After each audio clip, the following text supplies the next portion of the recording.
Welcome back to On the Volley, or as we like to be known, OTV, TV. where we talk about all things football.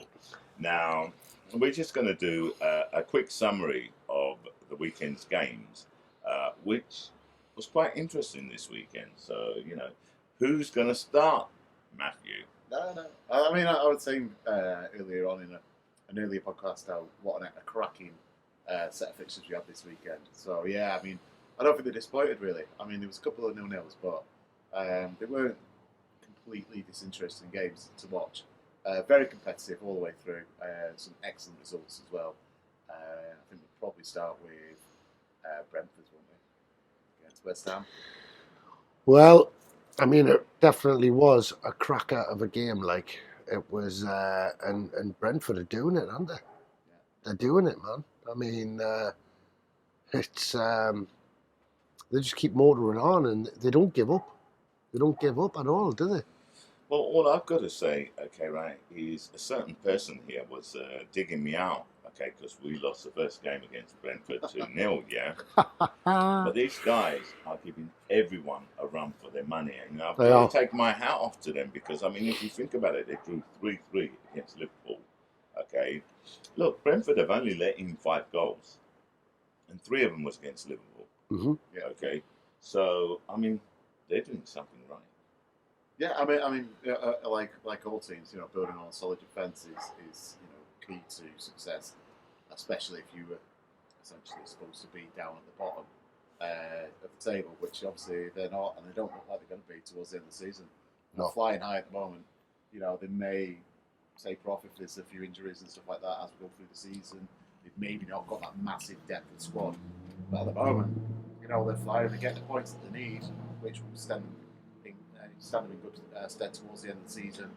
I don't see them getting involved in a relegation battle at the moment, and I think that for Brentford this year would definitely be an achievement. I think we need to take our hat off as well, Keeper, but I don't know what you think. I think, credit goes to the manager as well, Thomas Frank. Yeah. I mean, unbelievable, really.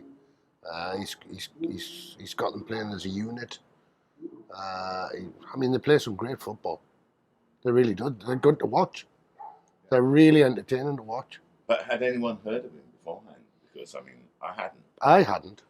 I mean, if you're watching them in the Championship last year, then you might sort of you'll have seen, and also the season before when they just missed out as well. You could see that Brentford were building something there, and he's a big part of that. It's a community club, community-based stadium. It's a really lovely club to see doing well in the Premier League. Great. I mean, they're playing the wrong. That's you, not me. Yeah, I know, I realise. He's me the other week, and it was a guy 3 miles away. I tried to get that under the carpet. And then he shouted at him as well and said, "Can you not keep your phone down?" But it's over there. Look, Guy didn't even know. I looked at it, and I he's Danish. He comes from Bromby, and he was the assistant manager to Dean Smith. Okay, for what was it, 2 years, and then he took over the role in 2008. So hats off to him. He's done a great job, and Yeah. He must be good to be a Brentford supporter at the moment. Definitely. What was it? What was their song against Arsenal? Sorry, I mean it's against not just Arsenal, but it came out against Arsenal. The Italian commentator picked up on it. It's we're just a bus stop in Hounslow or something like that. Yeah, a bus stop in Hounslow. Fantastic. Yeah. Those fans are loving it. Absolutely loving Fantastic. it. And so they should do. Aye, So they should happy days. Well, let's go on to the next one. I hate to say this to you, Keith. Okay, right, but I think we should go to Newcastle's result. Oh dear. Lack of, yeah. Lack of anything, really. What happened there? Well, to be honest, Newcastle really, for me, didn't turn up. They were poor throughout the game. They started off quite brightly, but they just, honestly... They got the first goal, didn't they? Were they not 1-0 up? No. We were 1-0 down. Yeah, we were 1-0 down. That's correct, yeah. Yeah, that's right. But I think the biggest problem with Newcastle on Saturday was we just didn't look at the races. A lot of our players didn't have a good game. Our midfield was terrible, and our defence also. And normally, we kind of get bailed out by the goalkeeper, no? Yeah.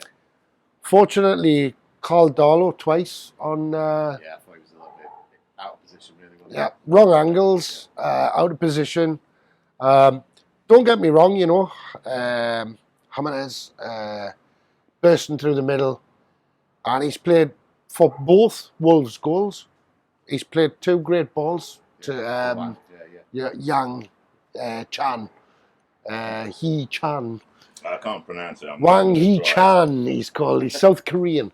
It's a funny thing. I think in Korean and Japanese culture, their last name's their first name. Yeah. I think. Well, you would know more about that than me. Yeah. Yeah. But no, honestly, you know, the kids burst through. How our defences let them even cut in, I don't really know. But for me, they were just asleep. Newcastle were asleep on Saturday. I thought it was too easy to play for, to be honest. I thought that's what it was. I mean, Jimenez did very well. Yeah. Spinning round, you know, did a nice turn for both goals. But it's just like almost like you're overexposed immediately, and I think that's you know, that is down to the manager. And I think you rightly said in your last podcast about Bruce being out. I think, you know, he was being played. These people playing 5 at the back with 3 in front of them sometimes, even 4 in front of them sometimes, even 5 in front of them at sometimes, and you know, it's not solidified anything because they're not making the right angles to block the balls coming through. No. So it's just like basically they're just sat there and they're just like a passive force, not actually being able to interact with the game basically because they just the other teams just play through them. No, I totally agree with that. I totally agree with that. Look, if you look at it, sorry to interrupt, okay, right, but let's look at the example of Brentford. Brentford have scored 8 goals, yeah. They've let in 5 and they have 14 points. Sorry, Brighton. I was talking Brentford, but I meant Brighton, yeah. Okay, they've scored 8 goals, they've let in 5, they have 14 points. Mm-hmm. Newcastle have scored 8 goals, but they've let in 16. Mm-hmm. And they're on 3 points. So the problem with Newcastle is definitely your defence. Okay, it's also the exposure of that defence, isn't it? You know what I mean? It's like that's what I'm saying. It's you know, the midfield don't really give much protection to that defence. No, they don't. They made some errors at defence. Don't get me wrong. You know, some of the early games it was like it was shocking. It looked like they were like looking around for someone to tell them what to do. Yeah. And maybe that's the leadership. You know, they do need a leader in there. I don't know. It's just. I don't think we do have a leader in the defence. I don't think we do. I mean, you know, Lascelles is supposed to be the leader. All right, he's out at the moment. Yeah. But even when he plays, you know, we seem to be 6s and 7s. There's no command. So what's the difference between this year and last year? Then? Not much.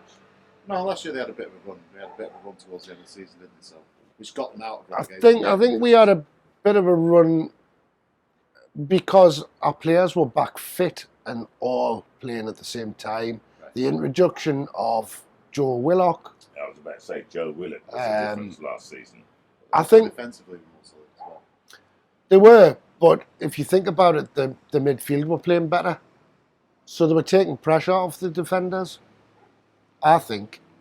At this moment in time, we don't have Wilson. He's not fit. He should be back after the international break. But Steve Bruce's mentality is just lofted up to St. Maximum and hope he scores. See if he creates something. Yeah. Anyway, it was a very poor game. I don't think, personally, that Wolves were that great either. I think they scored 2 good goals, but I didn't. Yeah, they're not firing this season yet, are they? They're not the Wolves that I've seen in the past few seasons. Well, they've had a new manager come in, and that maybe leads into another team that's had a new manager come in from Wolves. Yeah, but I do want to give you a stat. Okay, and we'll finish first. On this. Yeah, Stato. Okay, the only other team that has let in as many goals as Newcastle is Norwich. Yeah. Okay, who are on 1 point and they've only scored 2 goals. That's quite alarming. it is quite alarming. That is very, very worrying. Anyway, so I would say that Newcastle are in trouble, and I do believe that even yourself, predicted that they would be relegated this season. Do I remember right? No, I didn't predict that we'd be relegated. I did, you did. I'll take ownership. I did, but I honestly don't, or I didn't think that we would be too far away from relegation. It's really not good. It's really not. No, good. I think there's a lot of turmoil at the club as well. Yeah. I think that never helps the players. Ashley wants to leave. He wants to sell his club. Yeah. They can't get the Saudis in to buy it because of the Premier League. I'll pay for Ashley's taxi if you want. I think he might be able to crowdfund that one. Anyway, I think we've enough of that. Even I contribute to that one. I'm sick of seeing it. What was, I think, and I don't know if it was a surprise result or not, but I believe it was a coupon buster for people that, like a flutter on the weekend, I think everyone thought Burnley would beat Norwich, Burnley playing at home, and that ended up 0-0. But then if you think about it, Burnley have only scored 5 goals. Yeah, and they scored 2 of them against Leicester last time out, so last time before the Norwich game.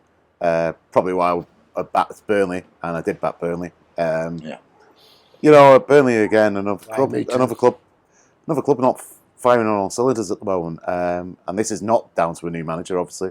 Sean Dyche signed a new contract just a couple of weeks ago. They're obviously happy with him and the way that he's managing the team, managing the players.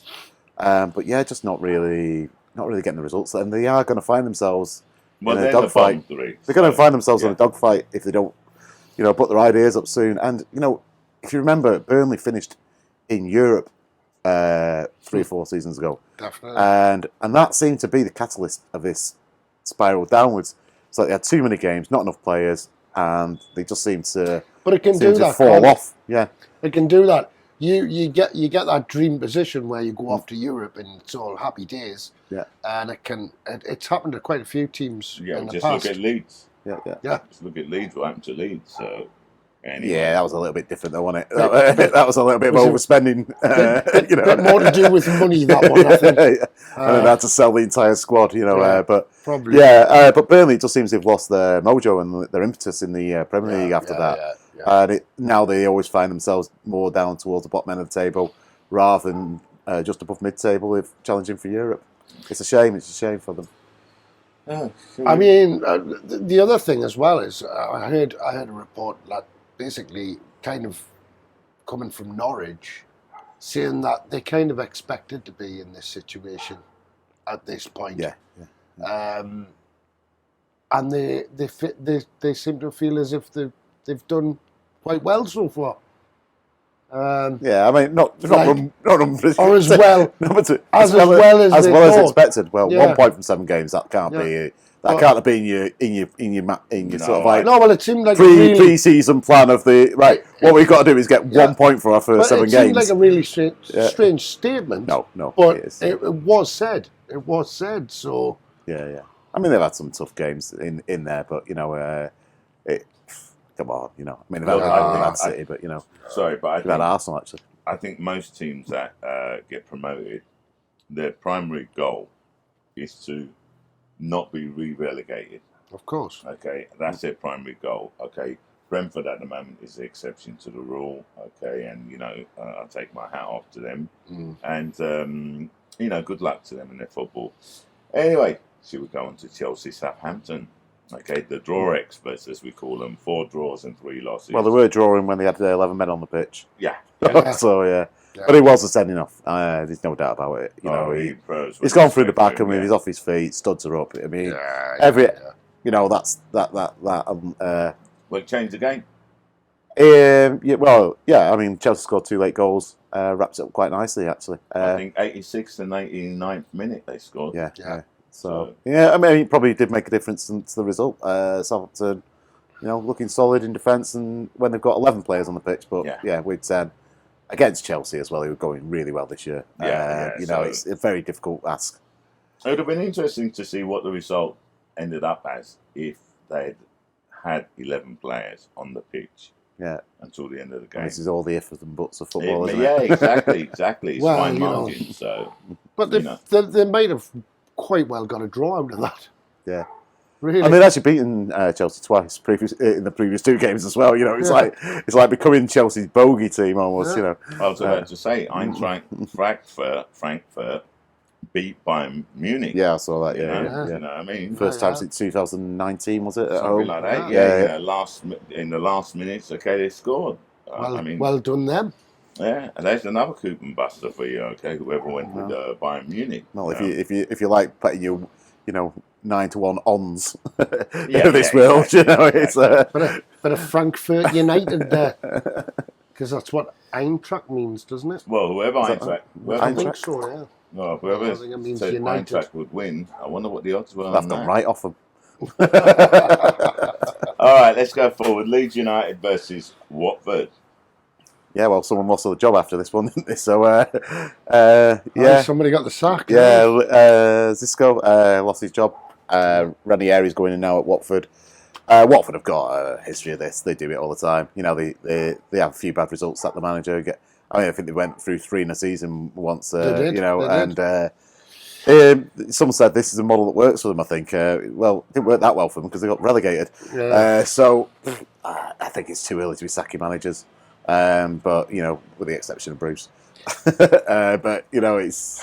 The guy's only just come into the job. He's got to be given a bit of a chance. They've just been promoted. You've got to give him a chance to find their feet. It's different with Bruce because he's obviously been there for a few years, and it's I just can't believe this. But yeah, and they brought in Ranieri, who didn't do that well at Chelsea. Obviously, had an exceptional season at Leicester where they won the title, but then got sacked by Leicester the following season because of the results he was getting.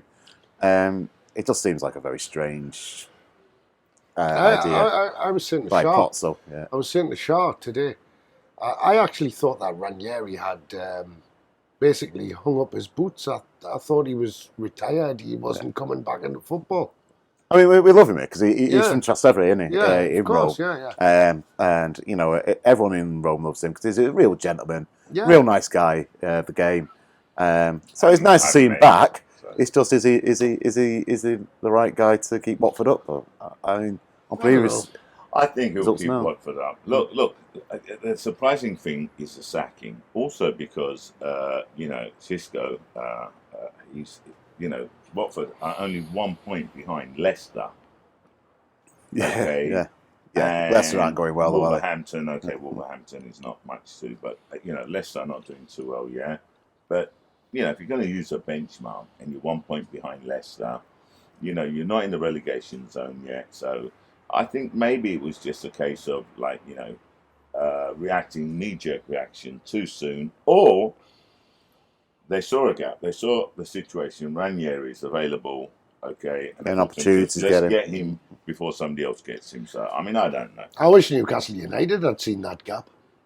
Yeah, but I don't think. Well, I mean, you have different opinions of Ranieri. I mean, I think what he did with the Leicester was exceptional.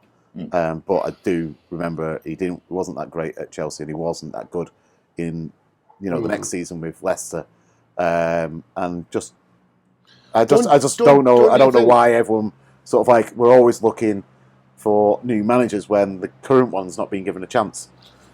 That's very true. But then you do get managers who get too much of a chance. Yeah. And you know what I'm talking about again.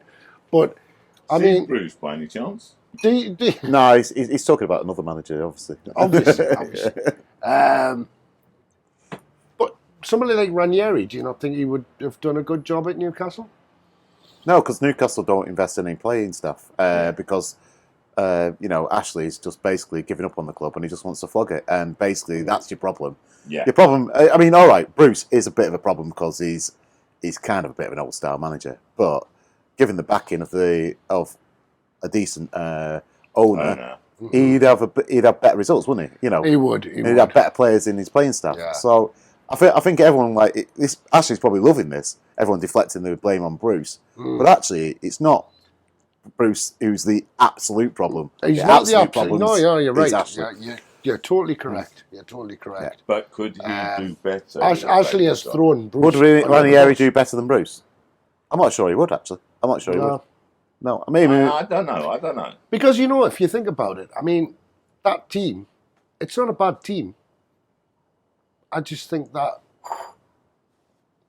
played wrong. I mean, Benitez would definitely do better than Bruce. Yeah. But, With the same players. With the same players, yeah. Yeah. Ranieri, I'm not sure.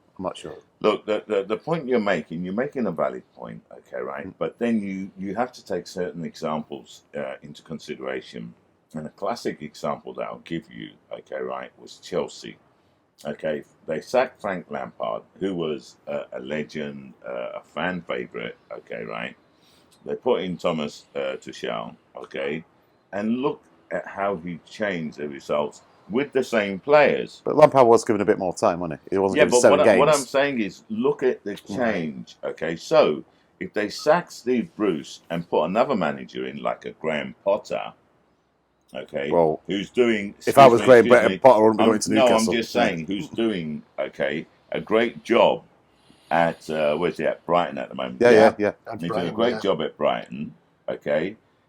I think he would improve the results for Newcastle. I'm not saying they'd win the league or they'd be in Europe. Definitely But they improve. won't be in the relegation. It would definitely improve Newcastle without a doubt. But if I was Graham Potter, would I be going to Newcastle knowing who's appointing you? Yeah, but that's not the point. What I'm saying is, okay, same set of players, different manager. That's true. Would it Yeah. change? But you're saying about would Ranieri be better than Bruce? And I'm like, well, maybe for a couple of games you'd have that bounce, that new manager bounce. But I'm asking what Ranieri did at Leicester. What Ranieri did at Leicester was an exceptional season. It was, probably all elements coming together and working perfectly. The manager got the players in the right frame of mind, yes, but all the players that he had at the time, if you ask the two centre backs for Leicester at the time, Morgan and I can't remember the other guy's name. Who is it? Who had been a bit of journeymen in a way, and they said, "Why did we win? How did you win the Premier League with you two in central defence?" He said, "N'Golo Kante." So he had some Vardy firing as well. So Ranieri with Leicester did get a little bit lucky that all the elements came together at the same time. They were very lucky to get very few injuries as well that season as well. Yeah. But as a manager, what's his record like?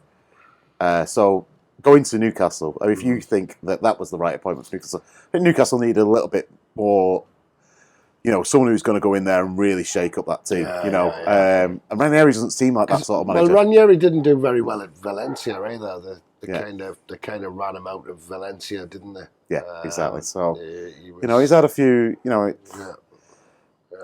I mean, he's obviously a legend in Leicester and will always be one. Oh, of course, but Leicester did sack him the next season, so what a shame. He's a nice guy as well. Don't get me wrong. We're talking about the football here. We're not talking about the guy. He's a really nice guy. Anyway, I hate to interrupt. Break up this. Okay, going back to Newcastle. Okay, and adding Leicester into it, but I think we should go to the next game. Which is Spurs, no? No. Arsenal? It was Brighton v Arsenal. I tried to skip that, but I thought bloody we're going to come to it sooner or later. So. Brighton and Hove Albion. We were. What's the word? I'll let you go first because I was winding you up while this game was going on. Look, I said it in my podcast. Yeah, I did a podcast on it. Okay, right, and we got bullied. Okay, right, and they totally dominated us. Okay, they just didn't have their shooting boots on. Okay, we should have lost that game, and we should have lost that game maybe 3-4-0. And what really gets me, is that we played Spurs the week before, and we demolished them 3-1, and we were playing football how I'm used to Arsenal playing football under Arsene Wenger. So I honestly expected us to win. And what I saw was a complete opposite. And I'm saying, how It can was you? it was an unbelievable change, wasn't it? Yeah. The way you saw them play against Tottenham the other week. I mean, they were just all over them. Well, they blew them away in the first half, didn't they? Yeah. Blew them away completely. I mean, I talked to him about it, and I mean, Tottenham just didn't look like they didn't know what had hit them that first half. You could see they were just looking around at each other like. So the question is, were Tottenham just that bad, or were we that good? Well, they're having a bit of it, weren't they? Because they've been beaten 3-0 by Crystal Palace. But they should bounce back normally. Yeah, we both said that we didn't think Tottenham had been playing that well, even though when they were top of the league. Yeah. It's great. 1-0 wins. Yeah, but I mean, they actually were battered by City in the first game. Got a 1-0, and then they really scraped it against Wolves as well, who we also were saying aren't playing that well. So I think it was a bit of a false storm against for us. Wolves, Matthew. Tottenham, I just can't believe they weren't scored on. I mean, Wolves did absolutely everything but score in that game. They were all over them. Yeah. They were all over them. So I mean, for when Arsenal beat them, they were at what, the best? I don't know. They didn't seem to. They just seemed to be in another world for me in the first half. Spurs. Look, I saw us and we played. Okay, it was a joy to watch. No, it was. Okay. It was. The Played some problem great was, football. that they were that bad or we were that good. It was a joy to watch, and I was expecting that in the Brighton game. Yeah. But we got bullied. We got totally dominated. Yeah. Okay. Yeah. And we should have lost 3 or 4. I think Brighton are a better team than Spurs. I think that's why. A lot of people have said that. A lot of people have said that. And I think also with at Derby. the moment, yeah. Also with Derby, I think Arsenal were much more up for it than Spurs were. It was at home as well. This is away, and I think I think Arsenal looked good against. They'd had a couple of a 1-0 against Norwich. Come on, let's face it, that's not a great. It's a result, Norwich, but it's not a great result. Okay, Wimbledon. I said this in the podcast. Yeah. It wasn't anything to shout home about. I don't it's think nothing to give us confidence. I don't think we're out of the conversation of is Arteta the right man for the job. Look. I've said this. Yeah, I've basically criticised him, but after the Arsenal Spurs game, I put my hand up and said maybe I was wrong. I want the guy to do well, but now after the Brighton game, I'm thinking maybe I was right. Maybe he's not the right man. He wants Bruce to do well. He just isn't going to do it. That's the thing. Yeah. Anyway, listen, I'm fed up with talking about Arsenal. It's just a sore subject. Well, what we'll say about that game, Brighton did dominate, and also, this was one of their problems last season, which is why they kind of end up towards the bottom of the table, is they didn't put teams away, they didn't score when they should have been scoring, and they were getting draws in games they should have won. Now, they've lost Welbeck to injury. I don't know how long he's out for, but he's out. They do miss that cutting edge up front, and it's just like, that is the one element they're missing. To become a really good team that can. They're a decent side. Yeah, they play really good football. Yeah. And when you were saying should Potter go to Newcastle, no, he shouldn't, because he won't get back. No, he won't get backed at Newcastle. At Brighton, he doesn't get backed at Brighton, but he has at least got a team that he's very secure. I'll tell you what, Hold on, Potter is building something pretty good there. Like, I didn't say Potter should go to Newcastle. Yeah. I just said if somebody like Potter went to Newcastle. All right, sorry. Don't put words in my mouth. All right. No, I'm not saying you said. Yeah. Well, that I said. I mean, if you said Potter should definitely go to Newcastle, I'm sure. I didn't say that. I'm sure Graham Potter's not going to say. Great, right. Sharky said I should go. Okay, but yeah, it's one of those things, because Newcastle is obviously, a massive fan base compared to Brighton. It's got, I'm not to diss down on Brighton, not to diss down on Brighton, but Newcastle is obviously would be, if you were looking from the outside, and you were just looking at the teams and their history, you'd probably look at Newcastle as being a bigger club than Brighton. Absolutely. But at the moment, they're not a better club. because No, Brighton no, are no. definitely a better run club. No.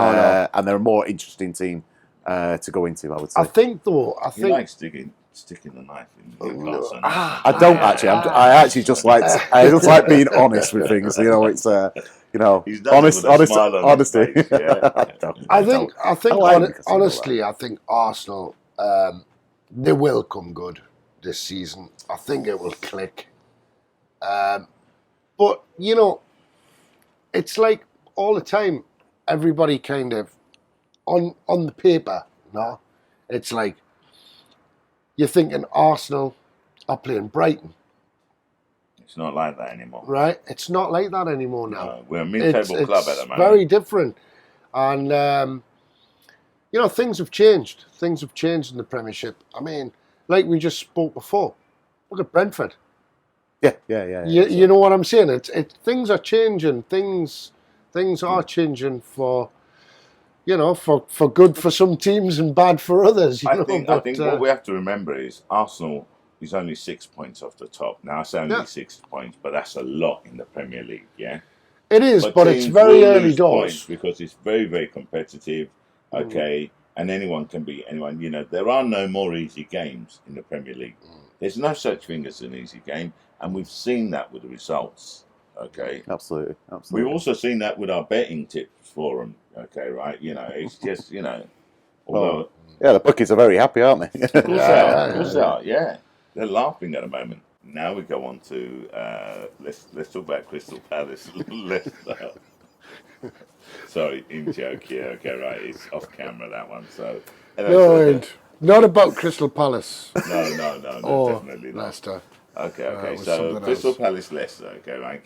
Can we get into it? Who wants to say? Well, I Anyone didn't watch it? I didn't see the game. I'm really sorry, but I didn't. Well, it finished 2-2. It did, Yeah. but I noticed Leicester did go 2-0 up in that game. So great fight back by Palace. Vieira.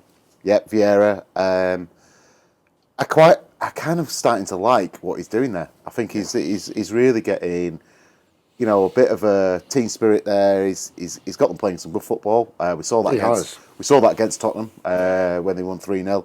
I think actually that was the players actually motivating themselves a little bit on the pitch as well because of the incident with Zaha when there's that push in the face that really seemed to energise them, and then obviously there was the sending off as well. And there's the Vieira effect, yeah. But I think Vieira is. I think he's kind of like a calming influence for the players. He's been there, done that. Everyone knows who he is. He's a legend. He is an absolute legend. He's a legend. He was part of the Invincibles. Yeah. Game unbeaten. He is. And no one would ever deny that. He's Premier League legend. I've said before, not just an Arsenal legend. Everyone who watched him play, it was an amazing player, and I think he's just got that respect at Palace, and it's hard coming in after Roy Hodgson, who's obviously earned most players' respect. Obviously didn't have a great time at Liverpool, but obviously England manager as well. What he's done in football throughout his career, it's hard man to replace, and Vieira's come on in, and I think he's doing all right. I think he's not doing too bad. I think he ended up. He's the right man. He was the right man for the job, wasn't he? I mean, because everybody was saying when Hodgson, when he decided that was it, going to call time. Everybody was thinking, who are we going to get? Who's going to come in? Who's going to? Yeah. And Crystal Palace were actually one of my tips to be in the relegation fight. I can't see that this year now. I think them keeping Zaha was massive, but they've also got the other names escaping me to come back from injury as well, who had an exceptional season. Efe, is it? Who had a really good season last season. To come back in, he's been out with injury. Yeah. So But they've also bought Oddison Edward from Celtic. Yeah. Who's a good Which was striker. an absolutely fantastic piece of business. Yeah. What was it? 15 million? They got him for? I can't remember. I think it was 15 million. 15 million pounds. Because it's 15 million. With because what you sell-ons. got to remember, okay, is that Celtic, okay, get a percentage of the sell-on fee, okay, And Edouard, I believe, will be worth quite a lot of money because he's a great striker. Okay, and I think he's a goal scoring striker, isn't he? Yeah, he's a Yeah. record holder for the French under-21 national team, if I'm not mistaken. Yeah, so No, great bit of business for Palace. That I mean, honestly, there was years prior they were asking a lot more for him. Yeah. His price tag was a lot higher. Yeah, he was coming towards the end of his contract, wasn't he? So that's why he was let go for so little. But with those sell-ons, that might do Celtic good in the future. well, that's how they work, isn't it? I mean, just look at Virgil van Dijk. Yeah. So what do we think? I mean, obviously, Leicester.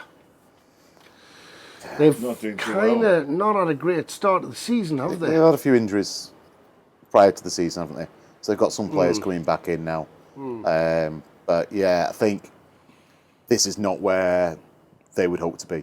I think this is underachieving for them at the moment. Definitely. And going 2-0 up in that game, you know, that you've got to ask questions there defensively.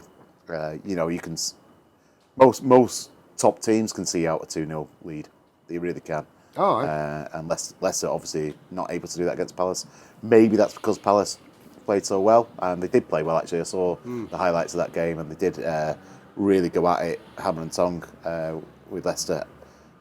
But yeah, Leicester have been getting some bad results. I think the 2-2 against Burnley as well. You know, and they were down in that game. Yeah. It's showing they're not really firing where they should be. Well, Leicester are on 8 points. Yeah, they've scored 9 goals and letting 12. Yeah. Crystal Palace are on 7 points, 1 point behind Leicester, and they've scored 8 goals and letting 11. Okay, so you know they're Much of a muchness, like. There's nothing in it between the two teams. Much of a much.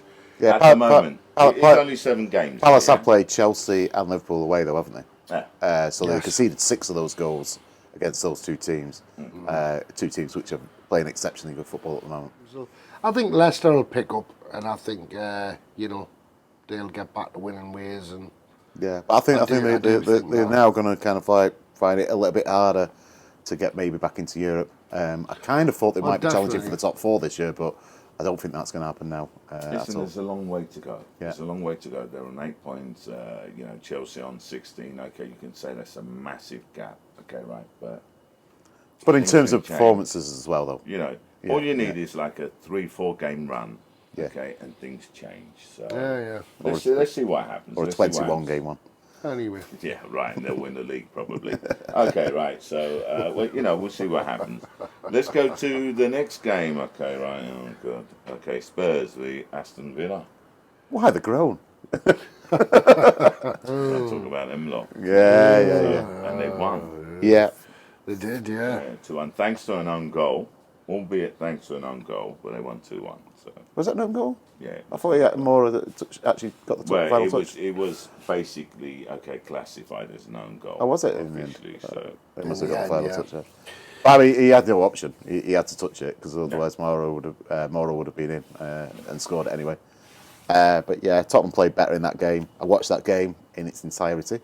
They played a lot better. I think having Son back is a massive thing for Tottenham. absolutely, very underrated. Well, I think it also gives Harry Kane, you know, less to do in a game. Basically, they've been based around those two players for such a long period of time up front. Let's see, he hasn't done anything. When one of them's missing, well, actually, they struggled less when Kane was missing than they have when Son's been missing. Kane on there, yes. Yeah. So, I mean, you know, again, you know, a new manager coming in, give him some time. And I know you don't want a team do well, but in the interest of neutrality, you know, I'm not a big Spurs fan, but I think, you know, given a bit of time, he's gonna be able to develop that squad. And let's look where they are as well. They're 2 points off the top 4.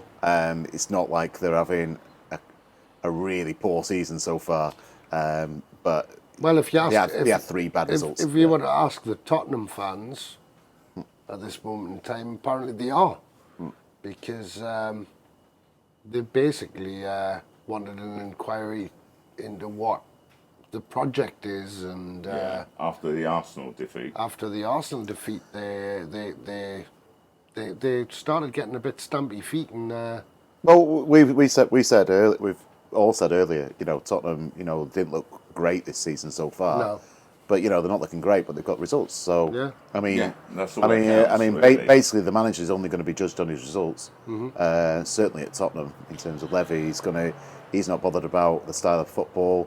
I can't remember who the guy is they've got in, who's basically gone with this more defensive style for Tottenham in the upstairs. But he's basically laid out that he didn't want a particular manager because he's too attacking and he wants to play more defensive football, and that's why they brought in Nuno Espirito Santo.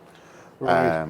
So, Tottenham fans, unfortunately, are used to attacking football. They are. Of They've course. always been an attacking football club.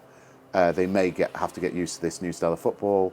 I mean, Mourinho was probably the first appointment in that chain. Look what happened to him.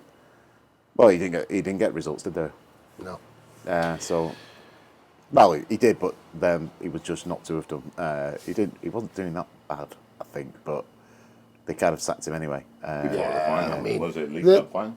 Yeah, it was. Yes. Yeah, it was. It was against City, actually. Yeah, and Carabao Cup final, excuse me. Yeah. But Well, it's still a League final, Cup. It's still a League yeah, Cup yeah. final. It's sponsored by Carabao. It just seems strange that a body of supporters are basically wanting, they're not happy with the fact they have Nunes Espirito Espirito Santo. Santos. You've never been to church here, keeper. Oh, sorry. Couldn't get that out. Are you supposed to do a sign when you say Espirito Santo? You are supposed to do the. You Yeah.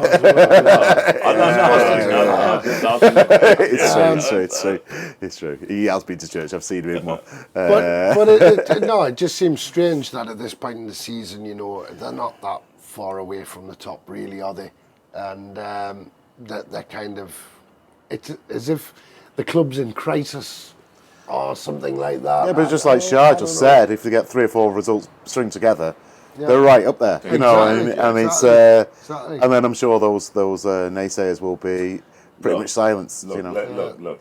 I think what we need to realise that football it's become very, very demanding. Okay, from a fan's point of view, the fans are very, very, very demanding.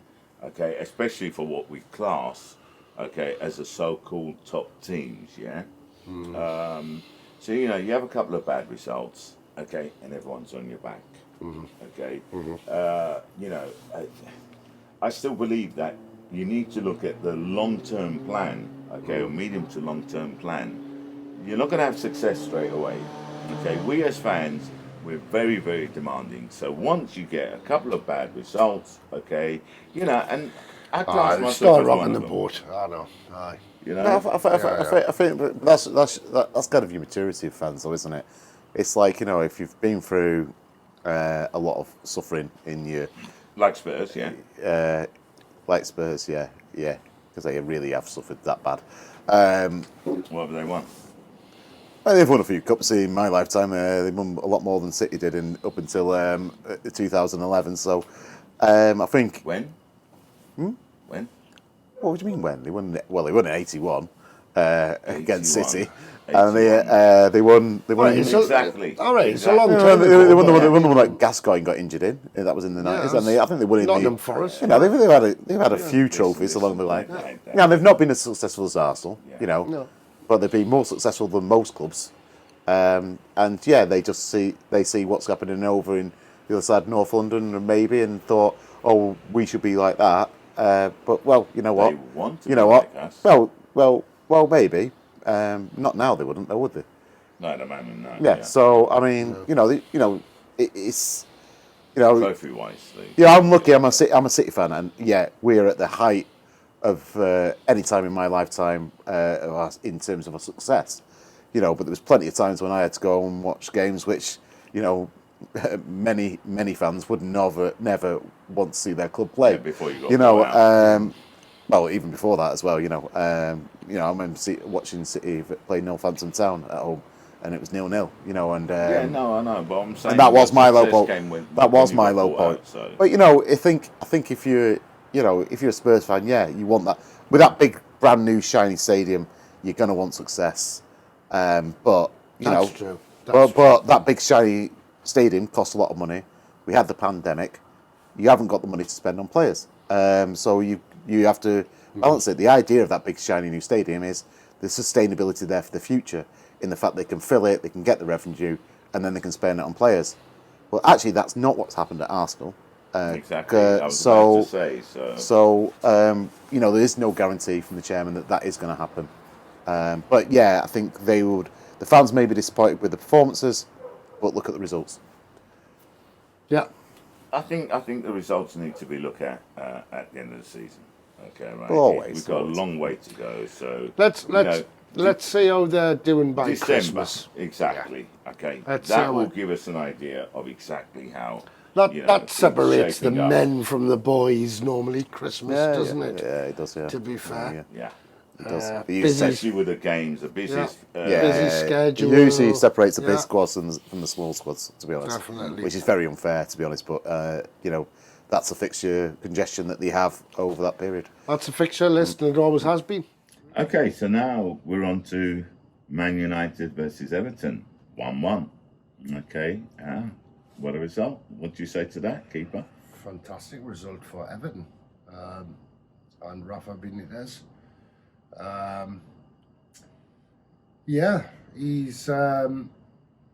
He's done well, hasn't he, Rafa Benitez? Yeah, it's been exceptional so far. And I know it's upsetting for you because obviously you'd rather him still be manager at Newcastle, but yeah, it's always a bit of pill for me. He's a good manager. He's a great manager, and he should never have gone away from St James's Park. That's another one, Mike Ashley. Anyway, quite a few. But no, Manchester United not getting it all their own way at the moment, are they? I think the talking point. Sorry, okay, fine. I think the main talking point, okay, on the Man U, Everton game was the fact that Solskjaer, left Ronaldo and Pogba on the bench. He didn't start with them. What do you think about that? Well, we've had 3 games in a week, haven't we? And maybe he's protecting a little bit his players there. For me, it's the manager's choice. It's up to him to make those choices. It seemed like Ronaldo was sulking quite a bit about that, whether he played as well when he came on the pitch. Would you have left him on the bench? Yes, I would have done, because I think you've got to look at the season as a whole, and I don't think you can just look at this one particular game. It's a bit of a strange one because obviously they've got a really tough game here. They had 2 tough games for Villarreal, which again they had to win, and then they're playing Everton, a team massively in form under Benitez. So actually, I kind of feel a bit of sympathy for Solskjaer. I really do, because he's between a rock and a hard place here. If he plays Ronaldo when he gets injured because he's played too many games, everyone's going to be on his back. He doesn't play him, they get a draw, and everyone's on his back. I heard Ferguson's come out and say you just play your best players. Ferguson had a bit of a different scenario when he was manager, because he had a lot of younger players. He didn't have a 36-year-old Cristiano Ronaldo. As fit as Ronaldo is, he is still 36. Peak fitness. What would you have done, keeper? Would you have started them, or would you have left them on the bench? Well, I think maybe. I would have started them, or at least I would have brought them into the game at some point. Do you know what I mean? He brought Ronaldo on, didn't he? But he did bring Ronaldo on. But I think I would have started Ronaldo. The Pogba thing is more, for me, a concern. Why he didn't play Pogba. I would say that's like a strange decision to drop 2 most influential players essentially so far this season for them. Pogba. Everyone's saying, well, why didn't you play Ronaldo? Why didn't you play Pogba? No, I said he should have started with both. He should have started with both. And then you take them off. You talk about Ronaldo and his age 36, okay? He's probably fitter than a lot of younger, players. That guy, looks after his body. He's at peak fitness levels, okay? And when you go on about, if you got injured, that's the risk you take at football. He can get injured in any game. So I agree with Alex Ferguson. You play your best players. So should Ronaldo play every single game this year? Well, like what I mean, in a game like at Old Trafford, you're playing Everton. Everton are doing very well this season. It's a big game. And I would be resting Ronaldo in a game that's probably against Norwich. Yeah, exactly. Or Against your Watford. Watfords, or your Newcastle. Well, I mean Carabao Cup, yeah. So they lost to Villa. Ronaldo scored the last-minute winner against Villarreal. Played both of those games, 4 games. I think actually came off towards the end of the Villa game. Sorry. And then you've got this game against Everton. I agree with you both in a way that this is a big game. Everton should not be taken lightly this season at all by any team. But how many games do we have like that in the Premier League these days? There's a lot of games like that where you just think, Brentford, you wouldn't arrest them against Brentford, would you? You manage your players, okay, right? You start off with your strongest 11, I think, okay, right? And then what you do is you take them off, okay, on the 60-minute mark, 50-minute mark, 70-minute mark, whatever it is, okay? The players get managed. Look, you look at Zlatan Ibrahimovic, okay?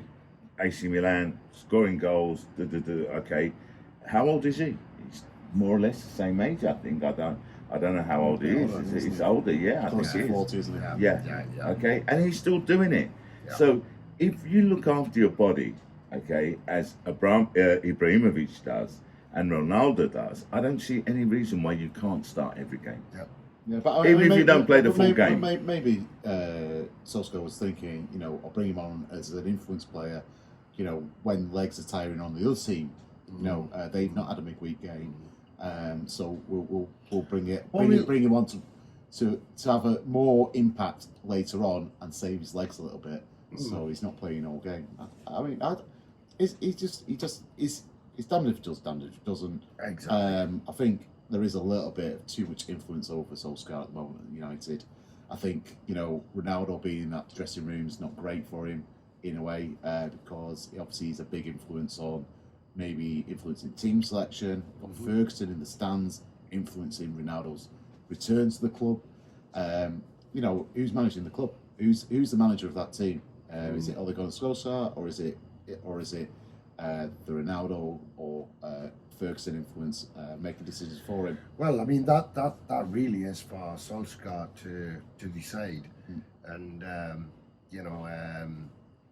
if he's a manager and he decides that's what he wants to do, then you've got to go with it, as a player. You've got the other flip side of the coin, yeah? Okay, to what he's saying. What if Ferguson's saying to him, you need to start Ronaldo and Pogba, and him, just to make sure that he wants to show that he's the manager. I'm just being, just theoretical, yeah? Surmising. Okay, what if he turned around and said, you know what, I'm not going to start him because I'm being told to start him, okay, and I need to prove that I'm the manager, I make the decisions. So, what's that saying about, you bite your nose, okay, bite your nose off. Yeah. I've been out here too long. There's someone. Cut off your nose and spite your face. Cut your nose off to spite your own face.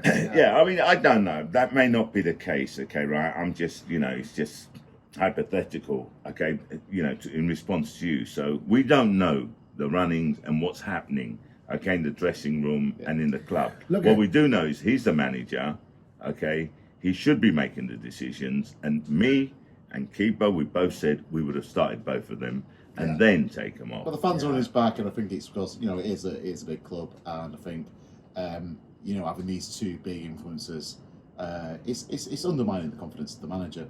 But he knew that when he took over. Okay, he knew that. The long knives are out. The long knives are out Yeah. on Solskjaer, and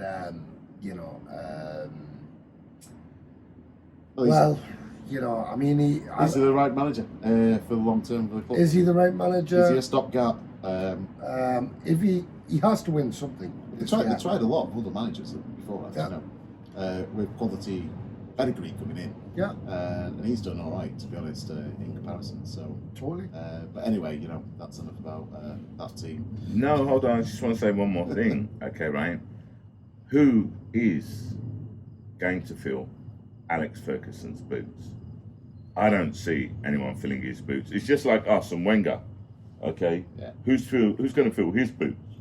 Excuse me. Who are going to have the same impact, okay, on the teams, you know, Man U or Arsenal, like those two managers did? It took nearly 30 years for Alex Ferguson to fill Matt Busby's boots. So let's you know, put it into perspective here. Yeah. You know, and I think City are going to have the same problem with Guardiola. Actually. Absolutely. You know, and you know, Arsenal with Arsene Wenger. You know, it is the difficult managers' boots to fill.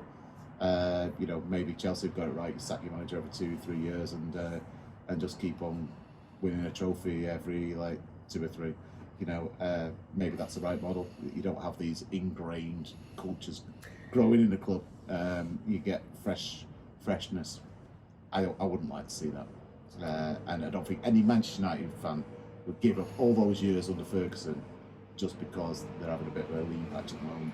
Well, I mean, you know, you take the good with the bad, okay? And they've had a lot of good in the last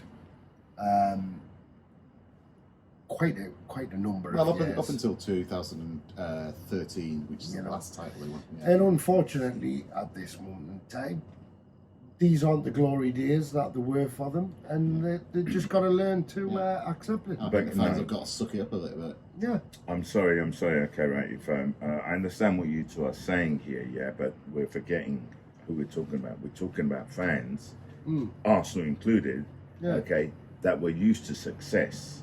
Yeah. Okay, so if you like, we've been spoiled. Yeah. Okay. Exactly. We were so used to success that we now believe. I'm not going to say, you know, that we're entitled to success, but that's our expectations. Okay. So your expectation is one thing, but you know, there's not just one team, 2 teams, 3 teams. No, absolutely. In the Premier. Absolutely. And things are changing all the time in the Premier League. No, and I think also, you know, you've had your success, and it's great for you. You know, you had that period, and that was great fun when you were a younger man than you are now. Tell that to the And fans. you know, I'm talking in general. Me and Keeper spent most of our lives watching absolute droll. Apart from Keegan's years. Apart from Keegan's years. Didn't win anything. No, but most great football. Maybe I haven't communicated. But, you know, it's like basically you cannot expect success. You can't expect success. I didn't say you There's so many fans of other football clubs who never ever get anywhere close to a trophy. Maybe I didn't explain myself. Maybe I didn't communicate properly. What I've said to you, okay, right, is I think that us Arsenal and Man United fans are spoiled. Yeah, okay? spoiled brats. We're so used, we'll call it how you want, yeah, we're so used to success, okay, right? Now that we've lost the 2 managers that brought us that success, okay, right, we are craving, we expect to get back to that level, okay? Me included for Arsenal, okay? I'm not going to deny that. The trouble is, okay, right, we're not at that level. The game has changed, absolutely. There are other teams coming through, but I will say something, okay, right? The managers are under a lot of pressure, okay, from the fans. Now, and we change from 1 minute to another. You win 2-3 games, manager's great, okay? You lose a couple of games, he's no good, let's get him out. I don't know if I'm, you know, get the gist of what I'm trying to say, yeah? I do totally get you. I completely agree. When you're in Newcastle, you don't expect anything. No offence, yeah, but you know, just survival is what you're expecting at the moment. I think they expect they hope, yeah. And then it's gone downhill from Keegan onwards, you know, and so I think Newcastle fans are also craving those glory days of Keegan, but you know they're not even competing. Well, at the moment you know what it is when Newcastle fans. They're not as demanding as the Arsenal end. No, they're massively demanding. But what we've gone so far backwards now that all we are hoping for is to see good football. Yeah. Not even a trophy. And that's You- what I you know meant. what I yeah. mean? But to be competitive in games, you know what I mean? So when you play Yeah. in the top 4, top 6, whatever nowadays, you know, To be you- entertained. to, mate. to be To be to be in those games, Yeah. definitely. And I think Yeah. Newcastle expect to be there and have the right to be there in a Yeah. way. No one has an absolute right to be there. No. But you know, we've seen the Brentfords, the Brightons of this world coming up and doing that. And I'm glad to see that. Yeah, I'm yeah. glad to see that. And I think every team, Change is every good. team needs, every supporter needs their team to go through that cycle at least once or twice in their lifetime. You know. Remember this conversation, yeah, when Guardiola leaves. No, mate. I mean, and you know they don't have the success that they've been Right, having, right, yeah. right. No, and I would like you, What that I everyone went that's through- what I went watching, through as a fan. just to remember, okay, this moment here, okay, and how things will change, okay, when they're not playing up to the levels of No, you know, mate. I mean, of what they I have am with Guardiola. absolutely the luckiest guy on earth at the moment to have City in the era that they're in. Yeah. I mean, you know, if you are back to when I was in my 20s and I was watching City, this was not the case. This was absolute. It was absolutely a low point for me. A lot of City fans say York away, but for me it was Northampton at home, 0-0. I took 9 Portuguese guys there to watch the game. Who I was working with at the time. And at the same time, Man United were playing Bayern Munich at Old Trafford, I think, or something like that. Right. And they were like, well, Sarah was taking them to the football. They thought I was taking them to that football. Take- Not City taking versus the other Northampton. Manchester. They didn't talk to you ever again, did they? Yeah. I hope you got my few beers. So anyway, listen. This is football. You do seem a bit spoilt sometimes when you say. I think one week you said, an FA Cup. It's like an FA Cup. Blooming heck, I would have. Yeah, no. I gave my right arm for an FA Cup in the 80s. When Yeah, I the 80s. don't deny it, but this Excuse is me, what I'm mate, saying. I'd take the FA Vars at the minute. You know what I mean? So, Anyway, next game. Guys. Okay, Let's, Liverpool, draw. Manchester City, last game that we have to cover, I do believe. Yeah. Yes. Okay, great game. Was I'll Absolutely let great Keith game. go first on this one. Go on, Keith. me? Yeah, He's he's allowed you to go first. though. Well, I mean, really, it was a really good game. It was a really good game, full of a few incidents, really, and I think we can say that Mr. Milner, was quite lucky. He was a lucky chap, wasn't he? He was a Let's lucky face it. chappy. Yeah. He should have got a red. He should have, yeah. It was bad refereeing. There's nothing about luck. It was just bad refereeing. Terrible referee, actually. I think you had a word for it when we were discussing it before. What did the referee do? He bottled it, mate. Bottled he it. absolutely bottled it. Because there was a foul on Foden in the first half when Foden's running into the penalty area. All right, Milner's not the last man. There is covering defenders and stuff like that. The referee can't see this because he's a little bit far away, but the contact was actually just outside the box. But for him, it probably looked like it was in the box. Should have probably been awarded a penalty. Would have gone to VAR, and VAR would have said, is that a yellow or a red card? And free kick outside the box. Referee just makes no decision. Therefore, VAR can't intervene because the initial contact was outside the box. Where was the linesman? I don't know. He's off having a Don't coffee. know.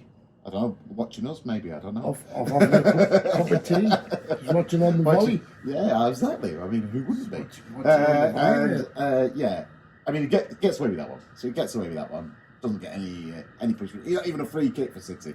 Just ball goes dead, and Foden's goes to ground, gets up, tries to go on, then turns around and says, what the. Yeah. We get the drift. So then, just later on in that half, totally takes Foden out after he skinned him on the outside. I already said this on my other cast about the game, the reaction after the game, Yeah. and gets a yellow card for it. Quite rightly, it's a professional foul.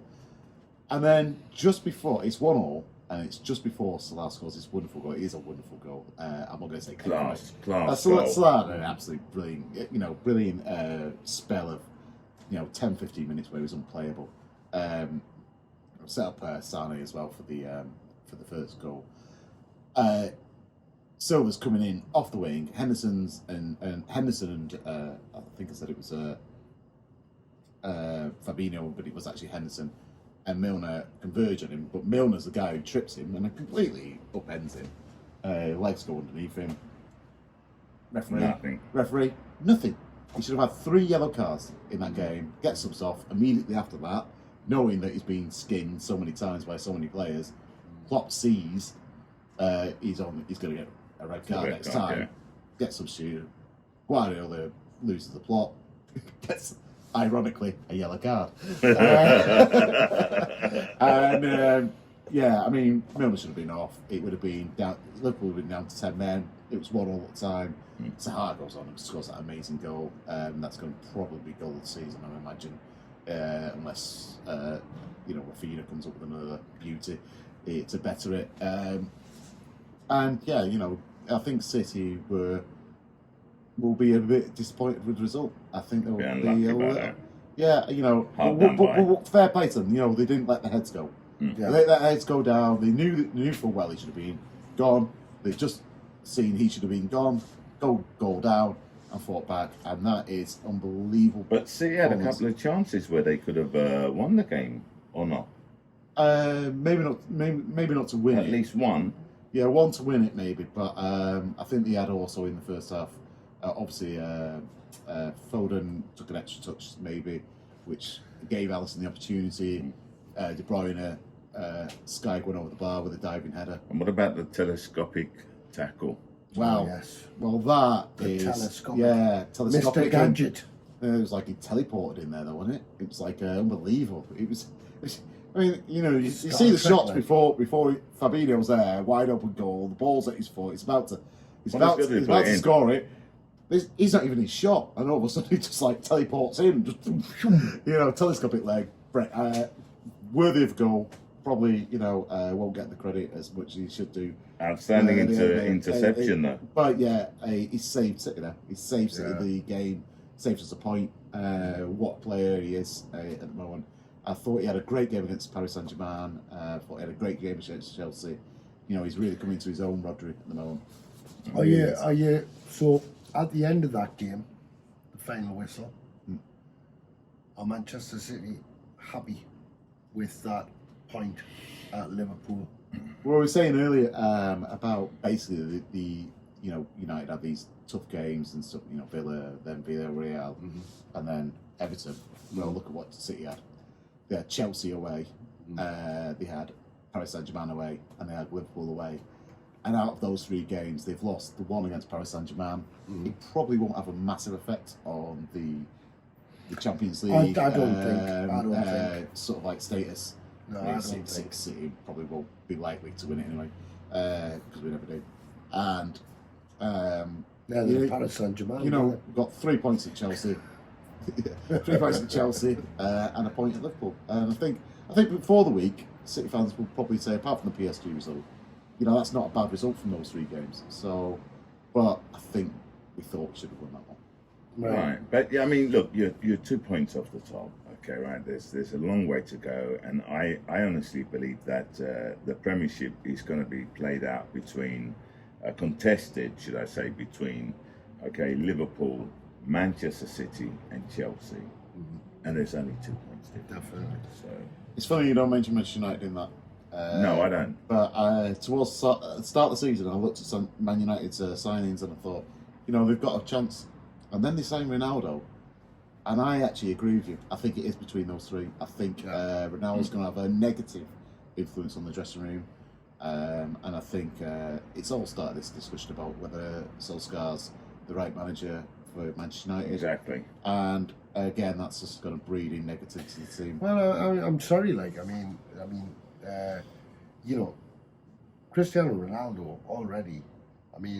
That penalty miss by Fernandes, no? Bruno Fernandes, got really upset about that. At the end of the game against Aston Villa, no? I think it might still be Norbert. And I'm actually looking at it. It's still troubling. But I think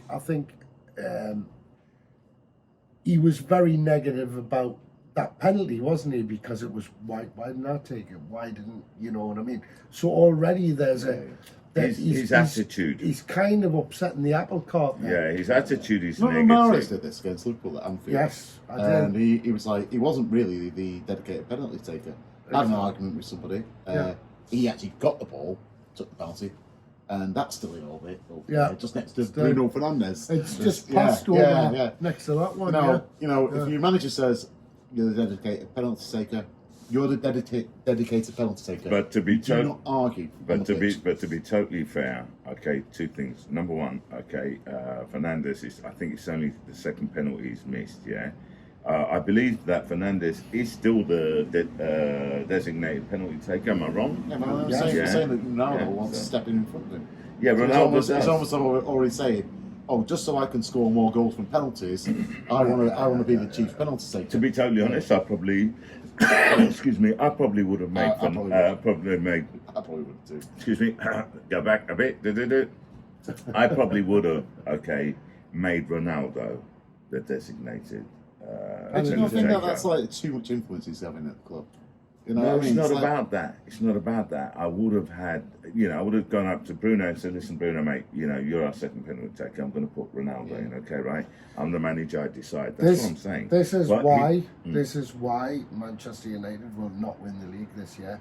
This is why, because inside there's a bit too much chatter that's not coming from the manager. It's not positive. Well, you got Pogba, and now you've got Ronaldo. Yeah.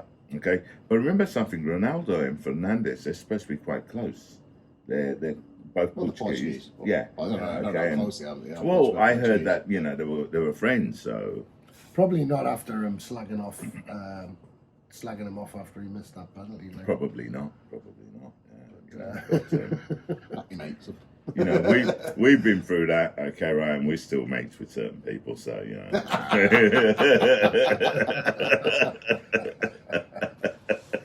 Who? Thinking about, mate. They're just jealous, We're not going to point any fingers, okay? City jealousy going on. We're not going to point any fingers, okay? 10 years ago, it'd be me and him against him. Anyway, listen, I think we can close the session here. So, yeah. Okay, so with that, okay, right, we'd like to thank everyone who's been watching our podcast. Okay, if you liked it, please press like. Okay, share if you like. Put your comments in underneath. Okay, we answer to all the comments. And if you haven't subscribed this yet, I'm having problems speaking. If you haven't subscribed this yet, please subscribe. Well, from me, Shah, I'm out. Yeah, thank you for watching.